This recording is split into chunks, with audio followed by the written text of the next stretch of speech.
Hello and good evening, or good morning, good afternoon, or whatever the time may be where you are in the world. I'm here in Germany. My name is Harald Selke, and I'm a member of Paderborn University, and in particular for the computer science department, and I'm part of the study service, and the study service for computer science is basically your first point of contact if you are a student with us, or if you plan to be a student with us, if you're considering applying to our university or to the computer science program at our university.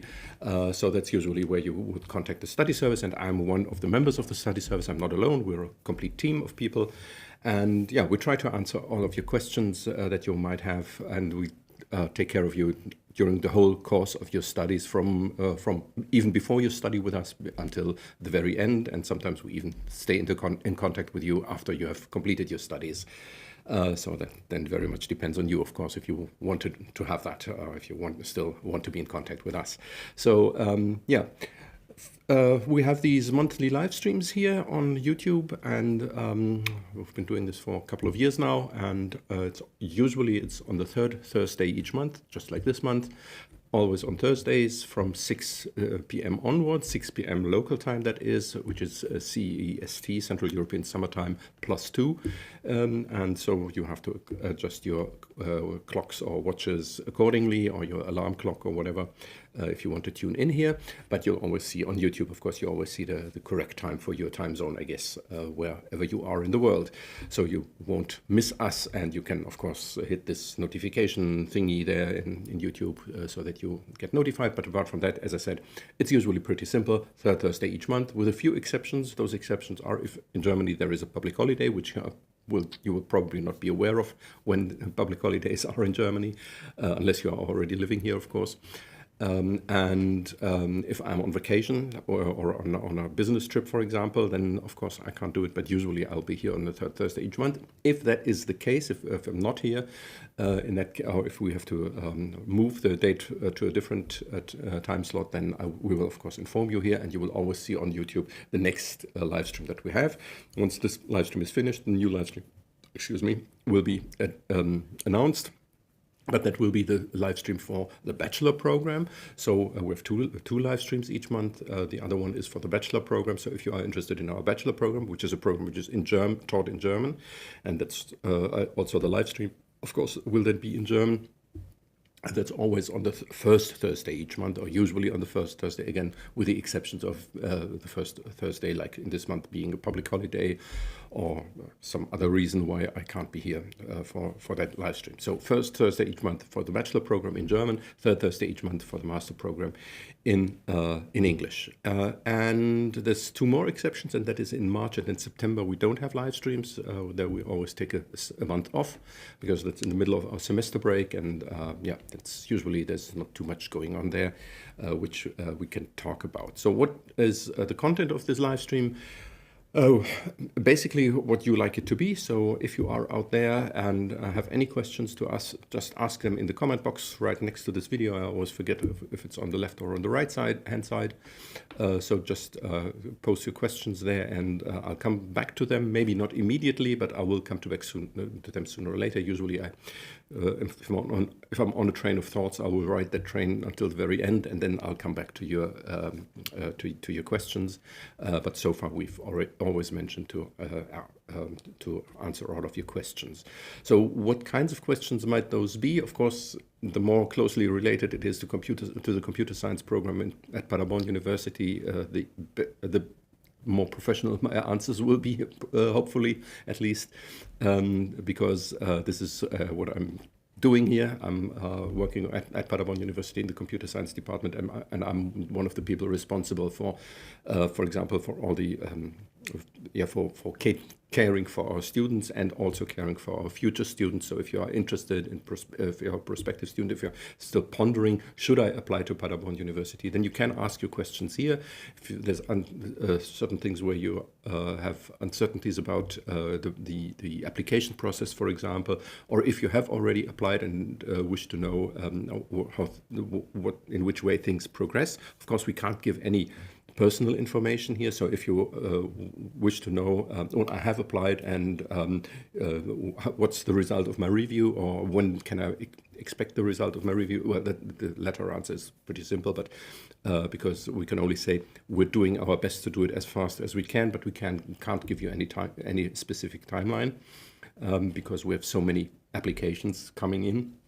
We've just over the last 3 days, we had 100 new applications coming in just over the last 3 days. Yeah, we've got quite a good workload right now. For the upcoming winter semester, we are now at close to 900 applications that we have to review. So it takes some time until you will get your results. But we can't, as I said, we can't give any personal information out here, and you shouldn't post any personal information about yourself here as well, of course, because everything you do here is public and will remain visible after this live stream has finished. So just keep that in mind. But apart from that, of course, you can ask any questions, like, for example, about the application process, or if you have already applied, maybe you have already gotten feedback from us and have been accepted, and now you want to know what's going on, what will be the next steps. Those would be questions that you can easily ask here, which is much easier than writing an email to us and then getting half-cooked answers, because we try to give you a solid answer, of course, but it might not meet your question really, and then we have to discuss back and forth, and sometimes those things are easier discussed in a chat like here beside this YouTube video. So just post your questions here. Also, of course, if you are already studying here with us, that's another focus we have here, of course. If you are already studying here and have any questions, you all know, hopefully at least you know how to contact us in person, and I'll come back to that in a moment. But of course, you can also tune in here and then ask your questions here as well, of course. So this is meant for everybody, for prospective students, for our current students, for people who still don't know if they want to be a prospective student at all or whatever. So no worries here. Just ask your questions, and the more questions you ask, the better this live stream will usually be. That's the experience here, because otherwise I will just babble on, and it might not be anything. There might not be anything that you are interested in. So please keep your questions coming. It's always helpful for all of us, and it just makes the quality of the live stream much better when there are any questions. All right. So as I said, there's a couple of things that I have prepared that I definitely want to talk about, and apart from that, I have a couple of slides here which I can always pull out and then show you. If it fits a question, then I'll do that, of course. All right. So what we are doing here is, of course, or what we're seeing here rather, is the office hours of our study service. As I said, study service is a team of people, and you see the names right up here. Lennart Klausing is my colleague. He's our specialist for computer engineering. So if you are studying computer engineering or are interested in studying computer engineering, I would always recommend contacting him. Also, if you are a prospective student and want to know anything about the application process or whatever about computer engineering, then it's best to contact Lennart. He's your expert there. And then there's Rita Hartl and myself, and we have these office hours. And during these times, you can usually meet us every week. So as you can see here, this is mainly interesting, of course. These addresses and the times are mainly interesting for the people who are already studying here, because then you'll know where the E building is, hopefully know where the F building is, and that's where our two locations are, our two base camps for the study service. So you can always come by, and if you want to meet us in person, you can come by at these times, at the times listed here in those rooms, of course. Without making an appointment. So that's usually the easiest way, the low threshold way to contact us. Just pop in, and then we can talk about any questions that you have, or try to solve any problems that might have arisen. So just come by and don't hesitate. It's really, you can just come by, and even today I had a student here who just came by to say hello, and then once we were talking, he came up with a couple of questions also. So yeah, just come by without any appointment. If those time slots don't fit, aren't good for you, so if you can't make it during any of those time slots, then of course we can also make an appointment, and then you can come by with the appointment, of course. But in those times, that's the easiest way to contact us. There's one other important thing which it seems some students still don't know, but everybody should know, because we always try to inform you about this through our emails, through our welcome days, of course, which we do in the first week when you arrive here before studies start, with the welcome days, where we will introduce you to our program. You will get to get to know some of the people here, myself included, and also these two people, for example, your mentors. Those two people are there if this is basically for people who are already studying here or who have been accepted and are now starting. So if, for example, you have been accepted in October and you already know that you will be there here in October, then of course you can contact our mentors as well, but you can also contact us. And you can basically, in order to contact them, you need to have an account with our university. Only then you need the university credentials, Paderborn University credentials, to log into the system, this Como system. And there we have, it's kind of a social media platform. It's not really social media. It's a closed group where all our master students, at least everybody of our master students who has bothered to get into this course, so to speak. It's not a course. It's just a kind of medium, a place to meet virtually, basically, and to make appointments. And we always recommend also taking part in in-person meetings. We have regularly, at least once, usually twice, at least once per semester, we have a meeting with all our master students where everybody can come by. And we have additional meetings with our first semester students, and also in-person meetings with the two mentors who are Ans and Roshan. It's very much recommended using those, coming to those meetings, so that you know the people and then you have some kind of contact. It's much easier if you know people to contact them afterwards, because you will also meet them in your courses. And once you have met them in person, then you know what they look like, and then next time you meet them in one of your courses, because they are students themselves, they're higher semester students. And if you meet them in your courses, and then maybe you have say, well, there was this one question which you didn't bother to come by at the study service or write an email, but if when you just meet them, it's often much easier just to say, just as I see you now, I remember there was a question that I had, and can you answer that? And if they can't answer it, they will tell you who can answer it. So that's also part of their job. They don't have to know everything, but they know who to send you to if they can't answer your questions. And also, in case you should be a late arrival, so if you are our semester always starts on the 1st of October, the winter semester, the summer semester on the 1st of April, but that's not when the lectures start. The lectures start usually like 1 to 2 weeks later than that. I think it should be like something like 12th of October for this upcoming winter semester, when the new semester starts. And if you can't make it in time for the welcome days, which will be on 7th and 8th or 8th and 9th, I think it's on Wednesdays and Thursdays in the first week of October, so probably 7th and 8th of October, if I remember correctly. On those 2 days, there will be the welcome days. And if you can't make it for the welcome days, well, we will give you lots of information, how to pick your courses, how to survive in Germany, how to survive in Paderborn, how to survive at the university. All those things we will talk about. And that's, if you can't make it for those welcome days, then we also strongly recommend contacting Ans or Roshan as soon as you are here, as soon as you arrive in Paderborn, and then they will make kind of personalized welcome days with you. But in general, I would strongly recommend, if you have been accepted or will be accepted for the upcoming winter semester, try your best to be here at Paderborn at the latest by the 6th of October, because as I said, on the 7th of October, I'll now check the date so that I'm really having the correct date here and not telling you any nonsense.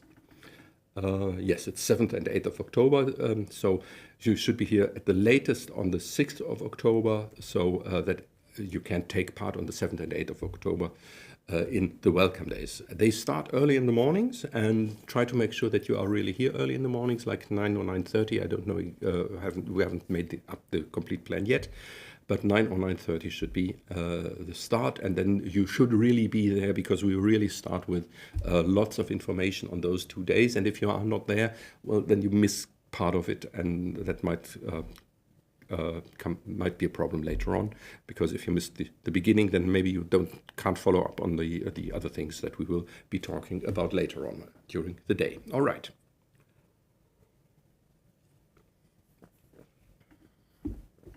There we have one question. How can we enroll into German language course immediately as soon as we join the studies? Yeah, that's in fact we will also include in the welcome days. There will this is new. We didn't have that in the past, but in the welcome days we'll hopefully at least we will also have people there from the who are doing the German language courses, so they can give you that information exactly during the welcome days. So there's no need to bother about anything in this sense or in this direction before you are here. Just when you are here, make sure that you are here on the 7th and 8th of October, so that you can take part in the welcome days, and there the people from the language courses will be there, and then they will tell you what exactly you need to do. Because in the past we sometimes had the problem that those language courses were already full, that they didn't have any seats left once the semester started. But this is something that we hope to be able to mitigate in this way. So hopefully that will work out. All right. Yeah, so that hopefully answers this question. So just come here, and then everything will be all right. Everything will be fine. Everything will be great. All right. As I said, if there's any more questions, just keep them coming. Apart from that, I'll talk a little bit. I'm assuming from the question that you are probably have been accepted for the winter semester. I don't, excuse me, that if I don't have your name handy right now, because we have so many applications to review that I can't remember each and every name who has applied with us. So I can't really say if we already saw your application and have reviewed it. So maybe you have been, you're one of the people who have been accepted already into our program. And in that case, it might be interesting to hear something about what the program looks like. As I said, lots of this information will be given during the welcome days, but maybe it's a little bit handy if you already have some information beforehand. So the first and the most important thing is you don't have to worry about anything regarding your study plans before you come here. So you don't need to check out our course catalog. You can, of course, if you're interested in it, and you can check everything out and try to find a couple of things out. We'll talk about that in a moment, how to find that information. But you don't have to. So you can just come here at the beginning of October, and then on the 7th of October we'll start, and you'll learn everything about our university, everything you need to know. You'll get to know the right people who you can ask questions to for if you have any specific questions, and of course we will talk you and walk you through all of the important things, like, for example, how to get access to the university systems, how to register for courses, what are the recommendations, what should the workload be like, is there anything you can do wrong? And the good information is you can't do anything wrong when choosing courses for your first semester, apart from choosing courses you aren't really interested in. So that's the most important thing when you come to our university to study the computer science in the computer science program, in the master program. The most important thing is pick, and that's true for the complete program, by the way, pick courses that you are interested in. That's the most important thing, because when you're interested in things, then you will probably be motivated, and then you have much better chances of being a good student in those courses. And that's much more important than thinking now, well, I should take this course because it might come in handy in 5 years from now when I'm looking for a job or applying for a new job already, or whatever. So don't think too much about job opportunities. Just mainly think about what is it that you want to do? Why are you should have an idea why you are studying the master program. You should have goals, and maybe write them down for yourself. Those goals may change, of course. That's absolutely fine. But I think it's always a good idea if you have goals set for yourself, and then you can check against those goals. And that's why it's a good idea to write them down, because then after half a year, for example, you might look, oh, well, those are my long-term goals, and those are my short-term goals, like what I wanted to achieve this semester. And then at the end of the semester, you check in how far did you meet those goals, and where you didn't meet them. Then you might think, yeah, why was that the case? And do I need to change something? Maybe you find out that, well, I thought I would rather go into this area, but I found out that other courses are much more interesting to me, for example, or certain things I'm finding out that I don't have the background, even though you have been accepted into our program, but we can't guarantee, of course, that you have all the background that you need for a specific course. We try to inform you about those things. We have this module handbook, which is available on our website. By the way, there's lots of links below this video here. So if you are inclined to already get to know a couple of things, so if you want to check out our course program, for example, our course catalog, it will be updated sometime in July. So there will be a couple of courses. There's, I think, two or three courses, I think, will be cancelled. They will no longer be offered.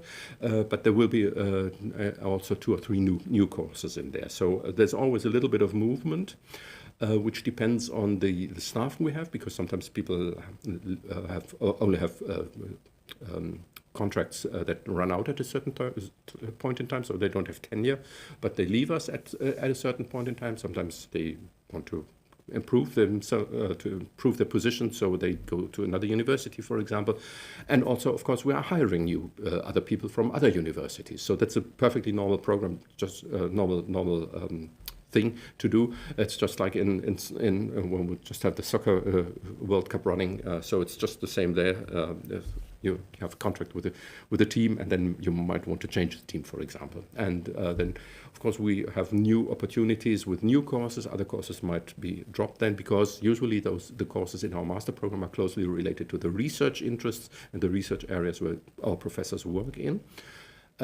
Which means that you are always on very current stuff. So it's usually very, very close to the edge, so to speak. So what's happening out there in the world. We can talk about a couple of examples in a moment. But of course, if that also means that our lecturers or professors are very often specialized in certain area, and then if someone leaves or if a new professor comes, then he may bring a new topic with him, which in the past we didn't have in our program, because we didn't have an expert on that field. So that's a little different from the bachelor program, because the bachelor program, of course, has lots of standard stuff, so to speak, because first of all, you know that from your own bachelor program, first of all, you have to learn all the basics. And then on top of those basics, you can see what else there might be possible. All right. Another comment here. Thank you very much. Thanks for the live stream. They really have. That's nice to hear, of course. I'm always happy to get some kind of feedback. And if it's a positive feedback, of course, I like it even more. Previously deferred your summer admission to winter semester due to severe visa situation in the country. Yeah, that's something we quite often hear from people, depending on the country. But it's a couple of countries, it seems to be really, really hard to get visa appointments and everything. The good thing is, and that's the last part of the question, can I still defer it again if I don't receive it? Yes, you can. There's no problem at all. So if we have accepted you, you don't have to reapply. And even if you didn't reapply, we would simply, again, accept you because we accepted you in the past, and then we'll accept you again. Even in the case that our regulation, at least as long as we notice that you have already applied at an earlier stage and been accepted at an earlier stage, because even in the case that we would have had different criteria, stronger criteria maybe, even in that case we would still say, yeah, but that person has already been accepted, so you won't lose that. That's always guaranteed with us, as long as we know that you have applied in the past. So if you do apply with us and have deferred and to reapply for some reason, which, as I said, you don't have to. But if for some reason you do that, like it's, for example, if it's like 5 years ago, then we might not notice that you have been accepted in the past. So in that case, you should notify us about that. Just send us, in addition to your application documents, send us something additional that tells us, yes, I have been accepted before. That's always an important information for us. But as I said, you don't have to reapply. You can simply, again, please contact, if in any case, not just for you now, for a second deferral in general, so also for people out there listening right now who want to, who have been accepted for winter semester and face the same problem as you did last semester. Then you can easily defer by simply sending an email to the international office. So the international office, I should maybe a couple of words on the application process at this point. So as you hopefully know, if you have already considered applying or have already applied, you certainly know you need to send, in general, at least all of your documents to UniAssist. There's very, very few exceptions for international students who don't have to. But usually you go through UniAssist, so you send everything there. You send nothing to us. We don't want any documents from us. We receive everything through UniAssist. So you hand in all your documents to UniAssist. They make some kind of preparatory work, so they do some kind of analysis and check whether documents are complete and everything, and they will tell you if anything is missing, with one exception, one notable exception. Then once everything is, from their point of view, is complete, then they make your documents available to us. Then we can download them, and we have a look at those documents, and we then check for our criteria. And those are certain grade criteria, so you need to have certain grades, and also you need to have certain content in your, certain amount of credits in different areas of computer science. So you need a good background in computer science, because otherwise you won't be able to take part in you could take part, but you would not be able to pass our master program courses. That would be a bad situation if you come here and you think, I've been accepted, I have good chances of getting my master certificate, getting my master degree, and then you find out, in fact, you don't, because we accepted you even though you did not meet the requirements or the things that we expect our students to know. And this is, of course, bad, and of course, we never really know, but we're trying to do our best to give an estimate that you really have good chances. That's the idea, basically, of this quite strict, to be honest, it is a quite strict process that we have, but the idea is basically that we want to be confident that, so we must believe that you will be able to get your master's degree here with us. And that's why we have these kind of strict criteria where we can't make any exceptions, because they're written down in our regulations, official regulations. So there's no wiggle room for us to say, yeah, well, okay, it's a nice person, we let him in any way or her in any way. We can't do that. Then once we have done that, once we have reviewed your application, then we inform our international office, which is your point of contact. Again, link is below this video here, and the international office is then does the kind of administrative stuff around your application. So they will send you an email, send you a notification via email, and tell you, sorry, you haven't been accepted, unfortunately, and then they also give you the reasons, at least some vague kind of reasons. So it's not very specific, but it should give you an idea what the problem was, why you have been rejected. In case you have been rejected, of course, your application has been rejected. And if you have been accepted, of course, they will tell you that as well. And then you have an official document. And with that document, you can then do the complete process, getting your visa and everything, and so on and so forth. And and everything regarding your coming to Germany and all of those things, and that the international office is your first point of contact. So you only have contact with us at the computer science department, or the study service computer science, for all those questions that are related specifically to the computer science program. So the international office can't give you any information about the course structure, for example. That's our job. And we can't tell you much about any visa stuff. That's what the international office people know. So they are your experts there, and so you have to contact them. And the same goes for, and that's a long-winded answer to this last question here. Can you still defer it again? Yes, you can. And in general, all deferral emails, please just notify the international office so they know that you won't come this semester. So they know you will defer it, and then and then they will tell you if there is anything you need to take care of, or if they just say, yeah, all right, thanks for the information. Please call us again or contact us again once you have once you have your visa and you know that you will be coming, and then you'll continue the process from there on. So no problem at all. Yes. All right. Are all courses open for selection, or do some require prerequisite credits to be completed beforehand for any of those? No, there's no requirements to get into any of our courses. So all of our courses are built in a way that we say everybody who has a bachelor in computer science meeting those criteria that I just mentioned, I didn't mention them specifically, but with a specific background in theoretical computer science, technical computer science, software engineering, and mathematical foundations of computer science. Everything is documented on our website. Again, link below this video. Information for international students, it's called. It's a direct link below this video.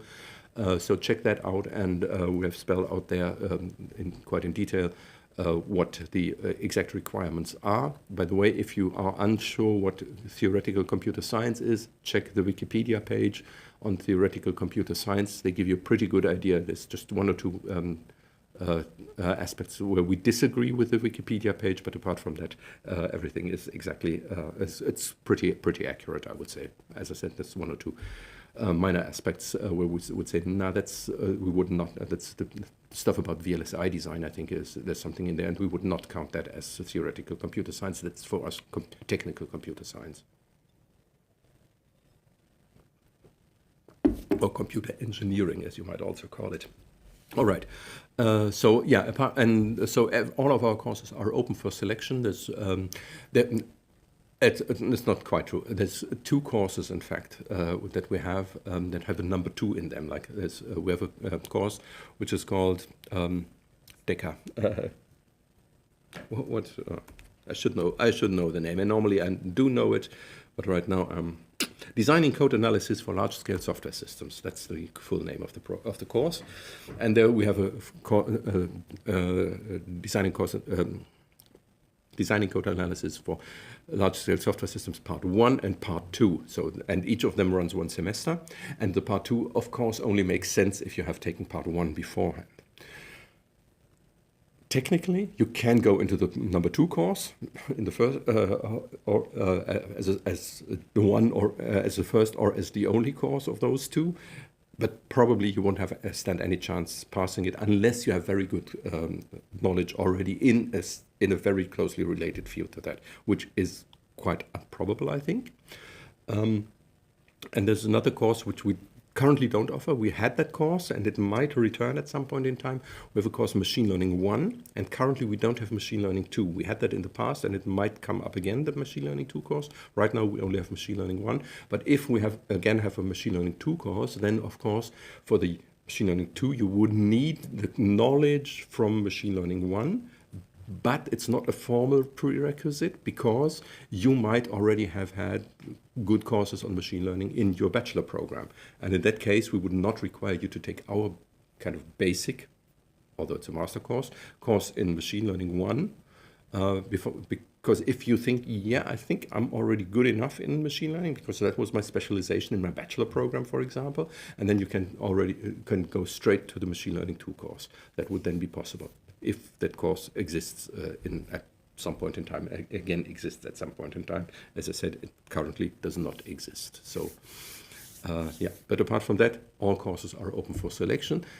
Again, there's something special, and I'll come back to that, and that the seminar and project groups, which are special kinds of courses, and you can't take those courses in your first semester. That's another restriction that we have, but that's the only restriction apart from the ones that I just mentioned. Yeah. So basically, yes, all courses are open for selection. And also, that's also maybe an important information, we don't have any caps in the numbers of people who can take part in a course. So if you want to take part in a course, again, with the exception of seminars and project groups, but in the normal courses that we have, there's no restriction. So if 200 people want to pick that course, then 200 people can get into that course. So that's always possible. So there's no need to worry that there's a maximum number of participants in a given course. It will allow everybody to take the course. Having said that, it might be a good idea if you find out that a course that sounds interesting to you and has like 200 people who are in that course, which you will see when you visit the first lecture of that course, and then you'll see that how large the room is and how full the room is, and then you think, well, that's pretty many, quite a lot of people here. And then there might be another course which you think, yeah, that's also interesting, but it has only 10 students or 20 students maybe. Then, personally, I would recommend maybe visit the smaller course, at least if it's interesting to you. Again, as I said, the main criterion should always be, is the course interesting to you? But if you have two similarly interesting courses, then it might be a good idea not to go the mainstream route, but instead rather go into one of those other courses where there's not so many people in there, because then you also have better chances on later on getting maybe a master's thesis in that field, if that is interesting to you, of course, only. Otherwise, you would try to find a master's thesis somewhere else. But if you go into an area which is very popular, then you will compete with like 200 other people who also want to write a master's thesis. But there, of course, people have a maximum capacity, so no professor can handle 200 master's theses at any given point in time. So they would, at some point in time, they would say, sorry, but I can't handle any more, supervising any more theses. And then you might be stuck there and try to find a thesis, but you can't, because in all those areas where you studied, there's so many other people who also studied those same areas, and then there's a big rush on those topics that are available, and then you'll probably run into difficulties finding a supervisor and a topic for your own master's thesis. And if you go into some area which is not so popular but still interesting to you, again, it should be interesting to you, that's the most important thing. But if it's not so popular, then you don't compete with so many people. It's just kind of a market-driven mechanism, if you will. Yeah. All right. Do any courses have entrance tests after registration to ensure they meet course criteria? No, we don't have that.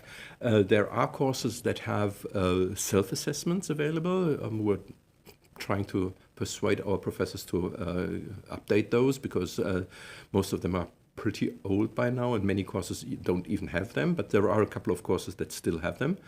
And those self-assessments are just there for you yourself, so we won't ever see the results of those. It's kind of a small test, but only you see the result of that test, and then you can decide for yourself, I think I was good enough in this self-assessment. You should be honest to yourself, obviously, because it's in your own interest to pick courses where you have good chances of passing them. Or you might also say, yeah, all right, and I see that I still have struggle with some of the concepts that I should bring into the course. That's important. They always test the self-assessments only consider things you should know before starting the course, not the contents of the course itself. It's only therefore checking if you can get into it, so to speak. And in that case, and if, for example, you say, well, I struggled quite a bit, but that might still be a good idea. Then if you say, all right, but it's still like 4 weeks to go before the semester starts, and then you can maybe try to find out if you can make up for those deficits that you feel you have, and then you can try to learn those things by yourself. There's good video tutorials maybe available on certain topics. There might be good textbooks available, good books in our university library. You can, of course, use our university library where there's lots of books, and of course there's also lots of online material available. Also through our library, for example, you have access to lots of computer science literature through our library without having to purchase it yourself. So there's lots of possibilities, and then you can say, yeah, all right, I'm going to sit down myself and then pick a book from my shelf, and then or from our library's shelf, and then I'll try to learn all the stuff that I feel I'm still lacking myself. Like, for example, maybe something on calculus. Of course, this is a German book, but this is a textbook on calculus. And so, yeah, you might just work through this. It's just close to 700 pages, so almost nothing. So very easy. 4 weeks time, and you're through. No, not really. So that would be pretty hard, I think. But you could do things like that, of course. I would not study a complete calculus book, of course, but especially if it's calculus 2, so it's already quite difficult stuff. But yeah, still you could, of course, if you have limited deficits, so to speak, then that would be a good idea to work on those, and then say, yeah, all right, now I feel at the beginning of the semester, then you might feel competent enough to take that course. Yeah, but usually there's there might even be some of our lecturers who offer entrance tests, but they definitely don't use them to kind of filter out people. Because that's not allowed simply in our system. We can't, our lecturers can't do that. So if you ever encounter a lecturer who tells you have to take this test, and if you don't pass it, you're out, immediately contact us at the study service, because that's not they're not allowed to do that. So, but I've never heard that anybody does something like that. So. And the self-assessment, as I said, only you will see the results, so you don't have to worry about us knowing that you have some deficit somewhere. We will never see the results. There's technically no possibility for us to do that. So, yeah, no worries there.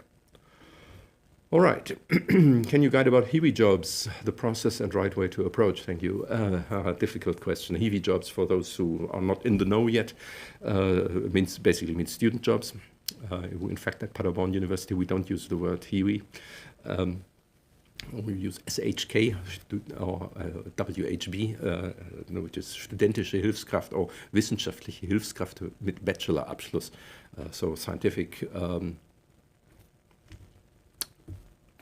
support, scientific student assistant with a bachelor degree. That would be your official denomination here, and Hiwi is in any way it's an informal description, but for some reason it has never gained traction here at Paderborn University. I know that in many other universities that's a very common term, but here for some reason we've never used that. Even back in the days when I studied here, that was never the word we used. But anyways, the concept is the same. Yeah, that's in fact that's a little difficult getting a job, at least at the beginning of your studies here, because when you start studying here, of course, there's many other students who also are looking for jobs, and and then there's the question, what kind of jobs are there available? First thing is teaching assistants, but in student teaching assistants, that means. So we also have scientific staff like myself, for example, or people like myself. We're doing tutorials and are in that sense teaching assistants. But we also have student teaching assistants, and they usually, we don't have those in our master program. Usually we only have student tutors, student teaching assistants in our bachelor program. And in our bachelor program, again, we almost exclusively have student tutors, student teaching assistants in the compulsory courses in the bachelor program. And that program is, all the compulsory courses in the bachelor program are taught in German. So that would mean in order to get a job in one of those courses, you would have to be fluent in German, which most of our international students aren't. So that's why this kind of job usually is not an option for most of our international students. On the other hand, what we also have is that we need lots of students in research projects. And or any projects that we run at the university. And there's lots of people also in the technical departments, sometimes for technical support and things like that. And there, of course, the number of those student jobs is limited. So the more students we have, the harder it gets. It will be to get such a kind of job. And also, on the other hand, of course, if you're competing, then you have to compete with other students then, and usually, quite often, it will be the case, unless you bring some very special knowledge with you, which is specifically important for this specific job that you're applying for. But apart from that, of course, people will often then tend to hire someone who they already know from, because they know that student was good in my course, for example. So I'm teaching a course on I don't know what, and I know there is a student, and I have a project which is somewhat related, which needs the expertise which has been also been taught in that course, and then I'll need a student, have a job for a student available, and then I would probably first of all ask those people, or I would offer the job to people, or I would offer maybe I would offer the job for everybody. But if somebody applies who I know from my course and who I already know that this student was very good in my course and he passed the exam for my course with brilliance, and he always made a good impression on when he was there in the tutorials and everything, and he's a communicative person, for example. That might also be something which might be important. And then you would probably hire them instead of someone who is just brand new here and who you don't know at all. So that's why it's what makes it very hard to get a job immediately in the first semester here. That's usually why from the second semester onwards, your chances increase of for getting a job within the university. Apart from that, having said that, all our jobs are advertised on our website, so you basically have to visit the website and then check what jobs are available, and then you can apply for any of those jobs. There are also lots of student jobs available outside the university.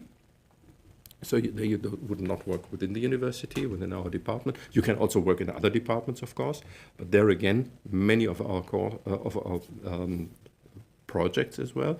But in particular, our study programs, many of them are, of course, in German. So that's why you would need to be fluent in German once again. So that might be a problem also. But apart from that, it would also be possible. You could also go into the electrical engineering department or in the physics department or whatnot, depending, and working on projects there, of course. Probably not in the teaching area, because you probably don't have the background to teach anything in electrical engineering or in physics, probably at least. Maybe you do, but most of our students don't. So apart from that, as I said, there's also jobs available from outside the university, and in fact, most of our international students work with companies outside the university. Some people just talked this afternoon. I talked to one of our international students who's not even working here at Paderborn, but he's working in Stuttgart, which is like a couple of 100 kilometers away. So it's really like 8 hours trip, 6 hours at least. I don't know exactly. 6 hours at least, I would say, with at least if you're going by train, if the trains run in Germany, which is quite a bit of a problem right now. So it's really a long journey, and so that's nothing you can do just come for a lecture from Stuttgart to Paderborn, and then after the lecture go back to Stuttgart. That's something you would probably not do within one day. So I'm always a little skeptical about that if some students work too far away. But what does too far away mean? Depends on you very much. And also, I know several people who do it like that, and it seems to be okay. I don't think it's very good if you want to complete your study program in a somewhat decent amount of years, because we don't force you to complete your studies in like 2 years. The program is theoretically is 2 years long, the master program. So after 2 years, in theory, you should be able to complete your master's thesis within 2 years, but most of our international students don't, in particular because they are working and they need the money, of course, quite often. So it's not really an option for them in many cases. And to do it otherwise, I mean, it's not an option for them in many cases. And that means that, yes, if you're working like 20 hours per week, which is a half-time job in Germany, 40 hours per week would be a full-time job. And if you're already working a half-time job outside the university, then you can only basically, maybe you can do a little more, but in the long run, you can only do a half-time job in doing your studies, which would already then mean that you kind of double the length of your study program. The good news is that we, as a university, won't ever throw you out. So you can study with us, like if you wish, like 25 years.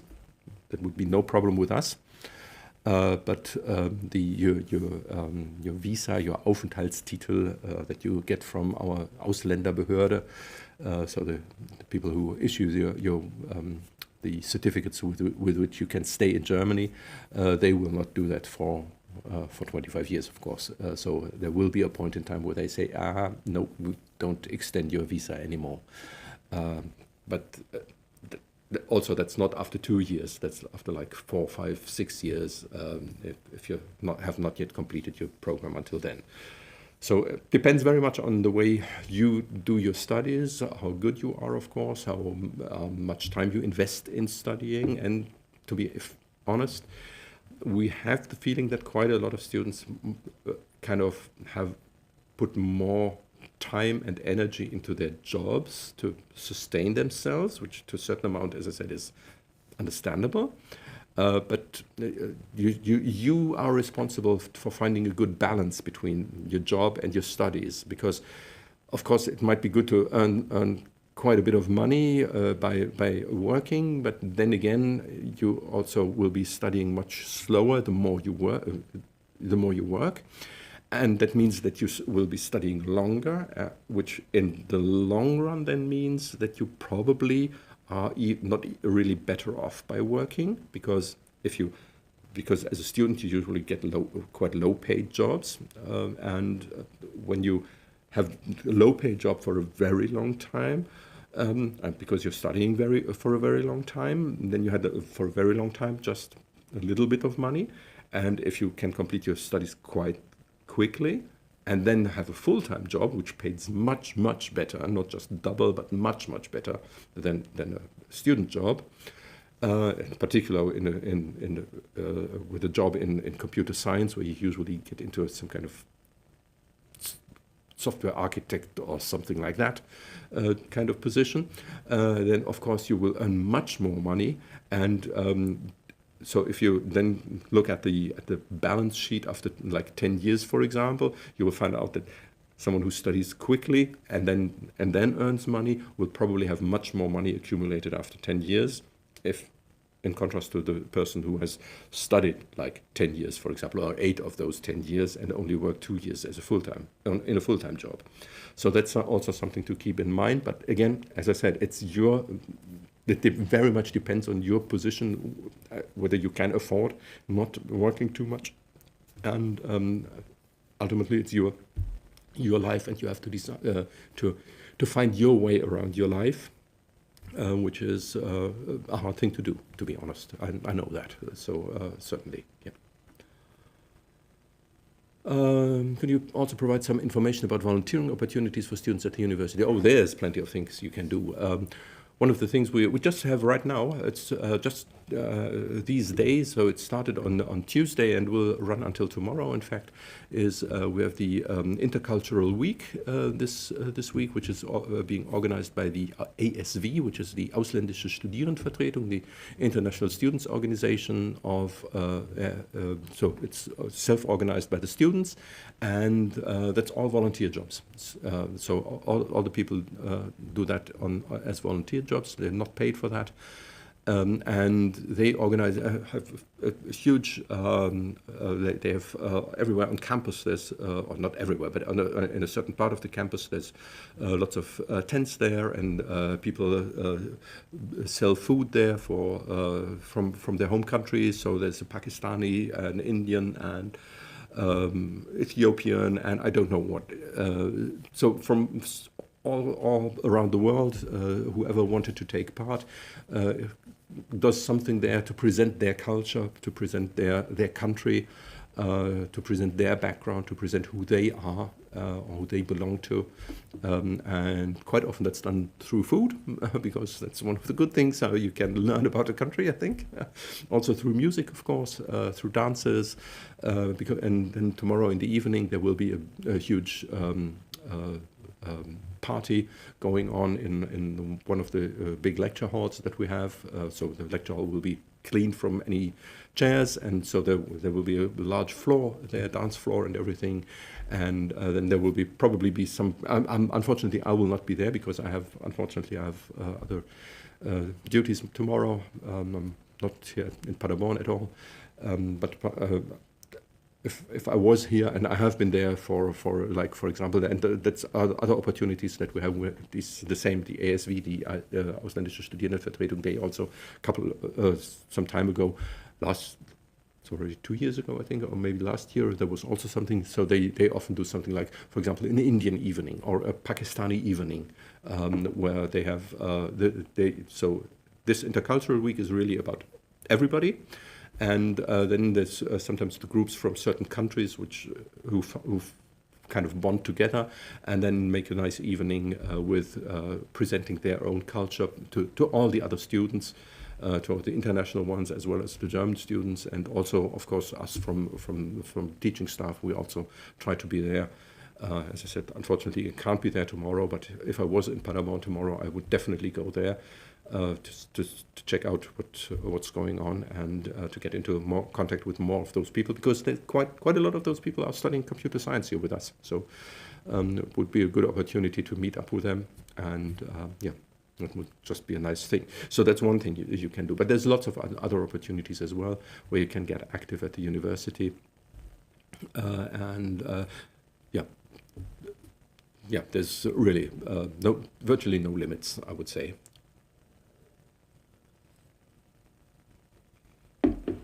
And of course, by the way, these volunteering things are